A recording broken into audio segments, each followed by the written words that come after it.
Lecture 43, William Shakespeare, The Merchant of Venice.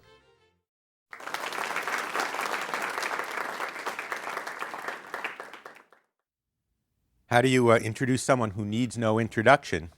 The next two lectures are on William Shakespeare, and we all know that Shakespeare occupies the central place in English literature and a central place in world drama. When I teach Shakespeare, which I do quite frequently because it's a requirement for majors in my department, I start out with the notion that our job really is to prove that he deserves his place. You can start as skeptically as you like. My job is to convince you that what people have been saying pretty much since his death is right. Well, the problem is, of course, that I have a semester there, I have 2 lectures here. And so what I want to try and do is to use these 2 lectures to show some of the things that he does uniquely well by taking a comedy in this lecture and a tragedy in the next. The comedy that we'll be looking at is The Merchant of Venice. The tragedy will be Hamlet. There's, of course, a lot that we can't do. Shakespeare wrote in every genre. His output is astonishing. In addition to his poems, also worthy of study and contemplation, he wrote 38 plays, at least as most critics think nowadays, and he wrote them in 4 major genres. He wrote comedies and tragedies. He also wrote history plays and romances. Our problem is that we won't be able to touch on the history plays or the romances, but we will do a comedy and we will do a tragedy, and we'll try and see what's there in his depth that really does justify the place that he has in our tradition. I want to start with an obvious and commonplace observation about Shakespeare. There are an astonishingly large number of theatrical references in Shakespeare's works. His characters use theatrical language as a matter of course. One reason for this, of course, is you go with what you know. I referred to the movie Shakespeare in Love in the last lecture, and just in passing, let me mention it again because I think it gives a really good sense, using the young Shakespeare, of course, as its example, that Shakespeare was not simply a playwright. He was also an actor, a producer, and an entrepreneur as well. And so theater was what he knew best. Not surprising then if Hamlet says, had he the motive and the cue for action that I have? In other words, that his language comes from the theater because, of course, Shakespeare's language would have been drawn from the theater. But there's a second reason for this, and I think it's a more interesting, more profound, and more fundamental observation to make about his theatrical language. And that is that all of Shakespeare's plays, whatever else they're doing, I think can be looked at as a kind of implicit and sometimes even explicit defense of what the theater can do, of why it is something that is both powerful and worth our time. And it's important to sort of point out a corollary to this, that one of the reasons why Shakespeare is so anxious to defend the theater is that it was contested space in his own time. There were a lot of people, and not all of them dopey, who thought that the theater was immoral and possibly even worse. Let's talk about that for just a second.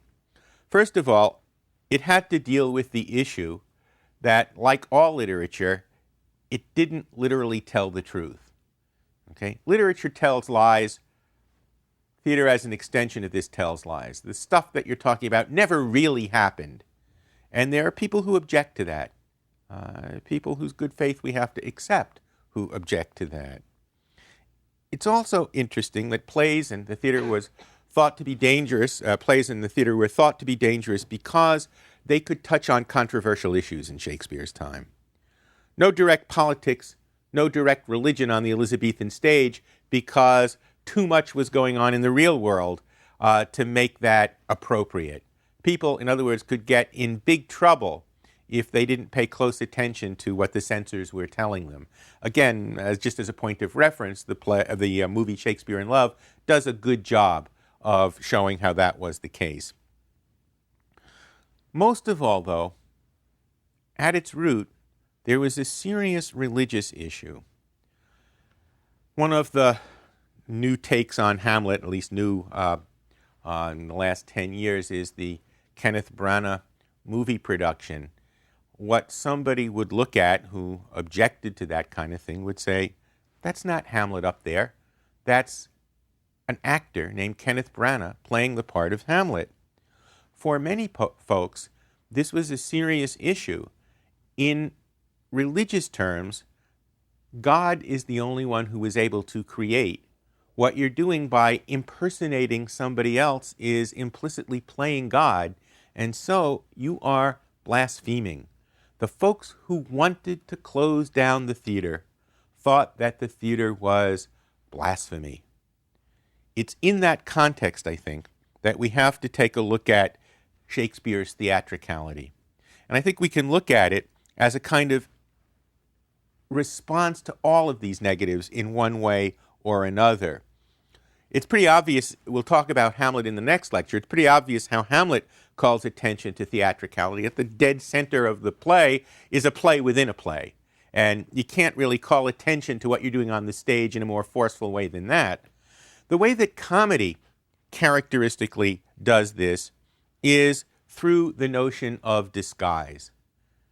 Now, there's one very good practical reason, of course, for disguise. If you have, let's say, in Twelfth Night, the character of Viola disguised as Cesario for most of the play, that happens to be practically expedient because, of course, the part of Viola would have been played by a boy, possibly even a man in Shakespeare's time. And so having that boy play the part of a girl who is playing the part of a boy makes it a little bit easier. But I think, again, we need to go beyond that because in comedy, in disguise, what happens is that the plays are representing what drama itself does. That's Imogen Stubbs up there playing the part of Viola. That's Viola playing the part of Cesario. So if you see this as a kind of mirror, that disguise is a mirror of theatricality. And of course, what often happens in disguise is that it's the person in disguise who is able to bring him or herself to a deeper truth and bring the other characters to a deeper truth as well. This is certainly true in the example that we used from Twelfth Night of Viola disguised as Cesario. But in The Merchant of Venice, this is no less true because, in fact, the resolution of the plot comes about in the climactic courtroom scene, and it turns out that it's not really a judge who renders the verdict. It's Portia, girlfriend, fiancée, and now wife of Bassanio, sort of the main two figures, the main love interest in the play. Portia is acting out the part of a learned judge. So through disguise comes truth, and often through disguise comes resolution as well. Now, this courtroom scene, it's worth focusing our attention on a bit because it is in some ways a focus for not one but the two separate plots that constitute The Merchant of Venice. One plot consists, as we all are aware of, the fact that there is this pound of flesh thing going on. Antonio has borrowed money from Shylock. He has defaulted. The terms of the agreement, pay back at a certain specified amount of time, or else I get a pound of flesh from your side. Well, he's defaulted. He's in court claiming his pound of flesh. But the purpose of that loan was to give the money to his buddy Bassanio so Bassanio could go on a wooing expedition to win Portia.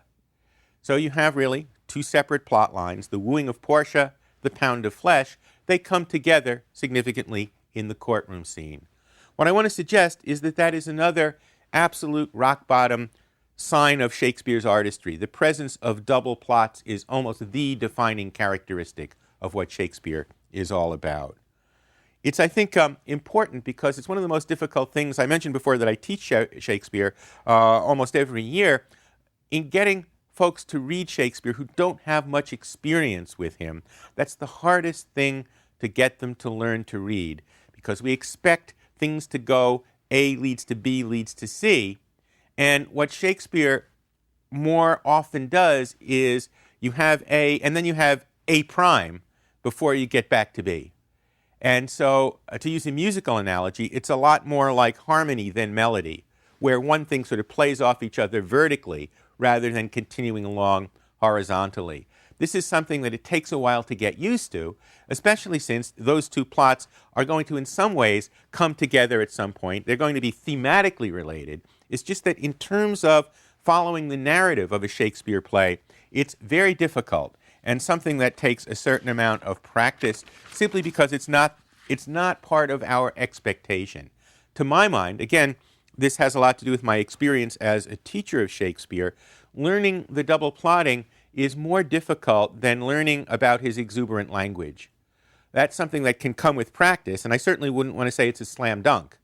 Okay, that Shakespeare, we talked in previous lectures about Rabelais and his exuberance of language.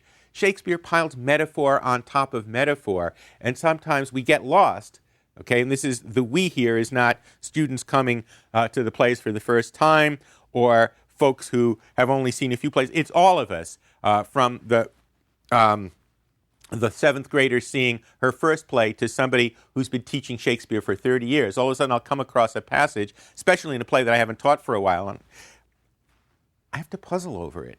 But again, it seems to me that of the two, right, it is the double plotting that causes more problems. One of the things that's very interesting also in terms of the way the two plots play off of each other can be illustrated by what we see in The Merchant of Venice. The plot about the pound of flesh takes place in the streets of Venice, or, I'm not sure Venice has streets, they have sidewalks to their canals. It takes place in one of the world's great commercial centers, and the language of that plot is the language of money. Antonio uses his credit to borrow money from Shylock to pay for the wooing expedition. He's got to forfeit the pound of flesh when he defaults. That's a commercial transaction. Plot number 2, and Venice, of course, is a recognizable place. It's a commercial empire. That they should be talking about money makes sense. Or to put it another way, if you're going to have a play about money, Venice is the place to have it. Portia lives in Belmont. Well, where is Belmont? It turns out that it is characteristic of many of Shakespearean comedies, a kind of never-never land, a fairy tale world, and in fact, Portia is in many ways a fairy tale princess. Grubby, everyday reality on the streets of Venice. Portia, beautiful, smart, rich, in Belmont. Beautiful, smart, rich, but constrained by her father's will against marrying through her own choice. She can, and indeed for comedy, this is perhaps the most typical thing. We mentioned this this element of wooing, but there's always an obstacle to wooing, and usually in comedy the obstacle comes about because of a parent, usually the father. All right? It's only when the father is reconciled at the end that the wooing can take place. Well, hard to reconcile Portia's father because he's dead. But what he does is establish, before he dies, the deal. Portia can marry the person who chooses the right casket from one of three. There's gold, there's silver, there's lead. Anybody who thinks Portia's worth it has got to choose, and the deal is a tough one. You get the right casket, you get Portia. You choose wrong, and you've got to promise, A, not to reveal what you've seen, B, not to marry ever again. So a lot of people come, a lot of people go before making the choice because those stakes are a bit too high. But 3 decide to take the test. The 3 contenders, Prince of Morocco. He chooses the gold casket. The gold casket says what many men desire. The Prince of Aragon shows up. He chooses the silver casket. That promises as much as I deserve. And he thinks he deserves Portia. Bassanio chooses the lead casket because the lead casket says, who chooseth me must give and hazard everything he has. So he chooses lead, he gets Portia, and in looking at this, it's pretty clear that this turns out not to be an arbitrary test. Far from it. It turns out to be a test of values, of attitude, and of character. And even more than that, it's almost a kind of test where what you think about love is related to what and how you know. It's in fact an idea that goes all the way back to Plato, and I think this would be a good place to mention that Shakespearean comedy is often very self-consciously philosophic. That is to say that it deals with philosophic issues, sometimes in a more theoretical way than the tragedies are able to do. Here is a really good example, because in the Republic, what Plato talks about is the kind of knowledge that we can have. We can have knowledge through the senses. It's real, but it's not ultimate. We can have the kind of knowledge that comes through calculation, and we can have a knowledge that is based on a kind of intuitive understanding. Plato's Republic would call that knowledge of the forms. Well, notice that in fact that corresponds to the three caskets. And we get to see this not only in the nature of gold, silver, and lead, but in the nature of the choices themselves. So Morocco is essentially a person who thinks through his senses. He talks about how red his blood is. He talks about how bright the sun is. He talks about how dark his complexion is. He's a man who is a man of the senses, and he chooses on the basis of the senses. Aragon is more calculating, and he thinks about it in terms of profit and loss. Bassanio, in choosing the lead casket, has a kind of intuitive understanding, but an intuitive understanding of what? Intuitive understanding of the nature of love itself.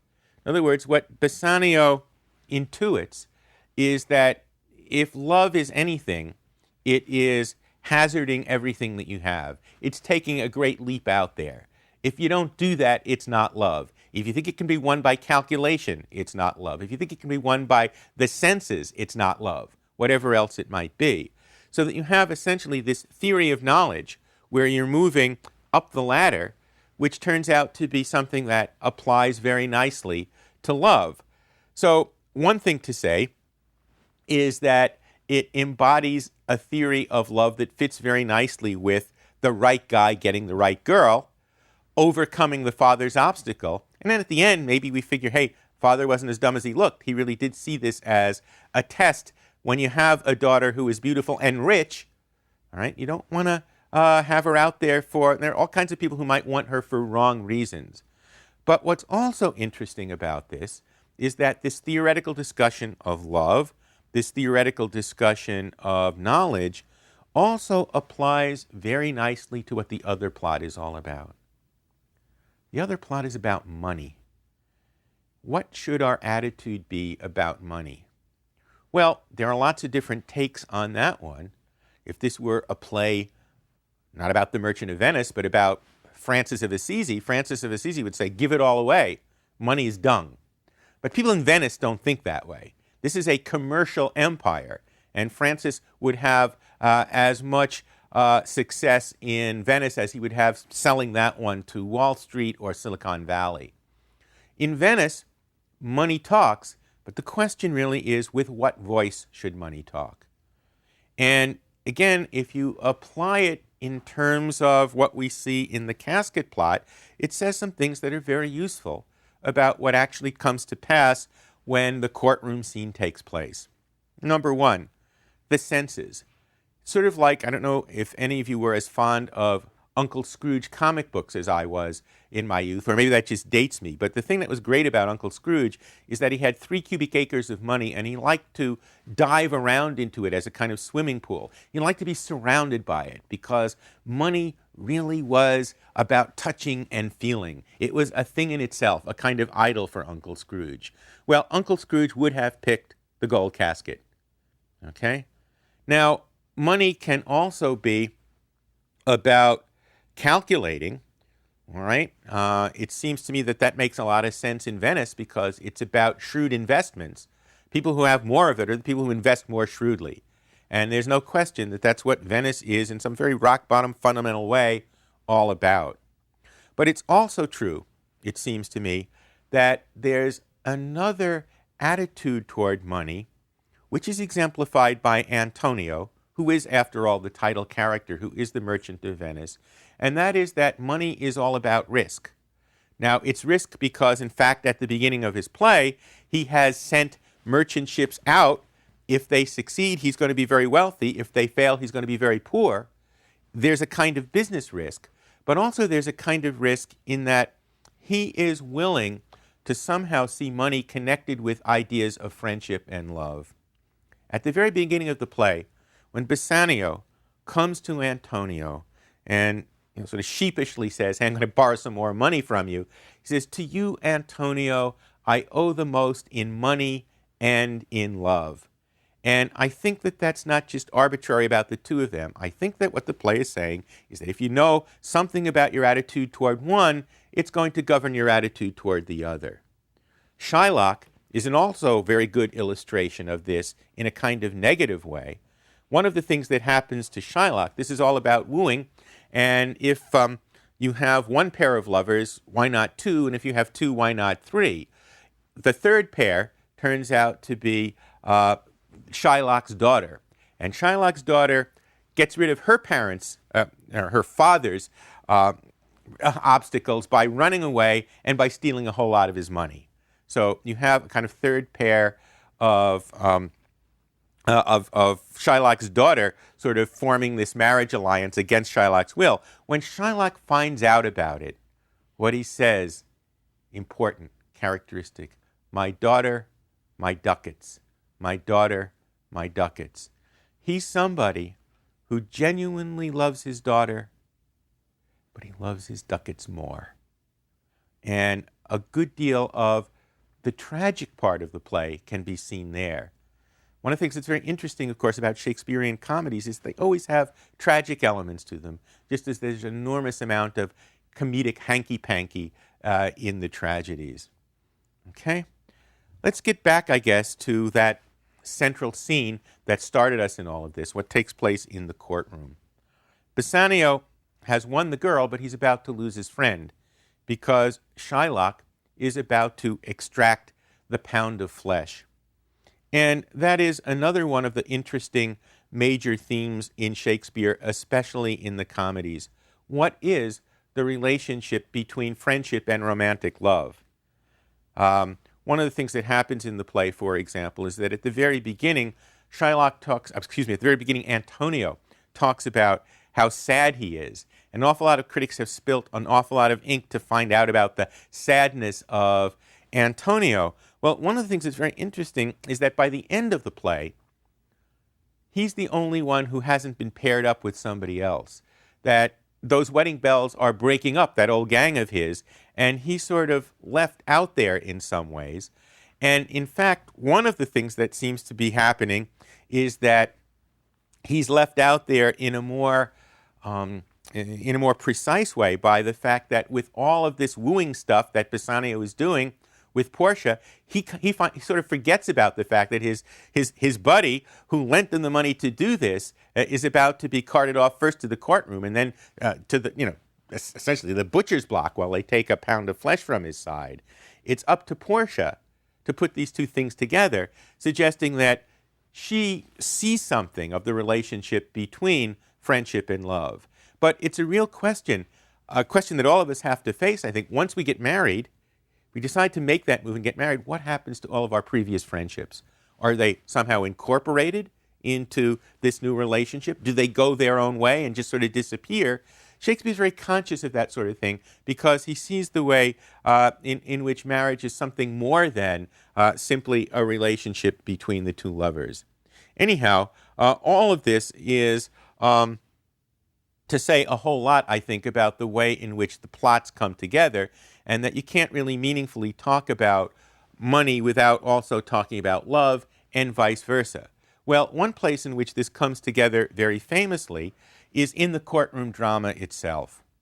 What happens there is that Shylock, of course, insists upon the letter of the law. This is what the bond says. People all along have said, you're not going to take this pound of flesh because it won't do you any good. What good is it going to do you? Shylock's great answer, to bait fish withal. I'll use it to bait my fish hooks. It's mine. I earned it. the letter of the law says that I have to have it. And his is a powerful argument. He himself makes the argument. He says, if you deny me this, then all of a sudden, the laws of Venice are going to be found suspect. And if the laws of Venice are found suspect, then your trust as a commercial empire is going to go down the tubes. So what happens is that it seems as though he is going to win. Shakespeare takes it to the very moment where, I've seen productions where he's there sort of sharpening knives with his hand gestures, waiting for his opportunity to do it. And he's calling, he's sort of just salivating at the notion of being able to cut open his arch enemy's side. And then Portia says, by the way, since we're playing this letter of the law thing, what are you going to do to guarantee that there's no blood? What do you mean? He said, well, this is exactly what the bond allows you, a pound of flesh. It doesn't say you're allowed any blood at all. But you can't have one with the other. Well, too bad. Now, many have seen this reversal as a kind of technicality. She sort of reads the law cleverly, gets off the hook on the technicality. It's certainly possible to read it that way. An alternative, and I think richer explanation, would be to see it as follows, that if what you are concerned with is simply the letter of the law and nothing more, then you have to play according to those rules. That is to say, it really does say no more when it's saying no less. We saw a really good instance of this, I think, when we were talking about More and Utopia a few lectures back. When the utopians are talking about law, the point of it is that law is all about teaching you what you should do. When law becomes the place where you can specify everything, where contracts become so detailed that you have every detail down, no room for error, for misinterpretation, what Shakespeare is saying, you have a fiction, that you never really reach that point, and that if you want to play by those rules, you're going to lose. Most memorably, of course, she says it in answer to the question. She says to Shylock, are you going to show some mercy? And he says, on what compulsion, meaning make me. What's going to make me? Notice, by the way, that's a very interesting notion, compulsion. It applies when Shylock is talking about money. Think about it when it applies to love. Okay? I'm going to make you love me. Say what? And that's an absolute contradiction. There is no way that can happen, because if you do, if I compel you to love me, it's not love. Love is free. And so, again, it's one of the neat things where one plot is playing off the other. So what's kind of interesting here is that Portia says, then must the law be merciful. Shylock says, on what compulsion must I tell me? Portia gives her famous speech, her quality of mercy speech. She goes on, you know it, the quality of mercy is not strained. It droppeth as the gentle rain from heaven upon the place beneath. It is twice blessed. It blesseth him that gives and him that takes. 'Tis mightiest in the mightiest. It becomes the throned monarch better than his crown. His scepter shows the force of temporal power, the attribute to awe and majesty, wherein doth sit the dread and fear of kings.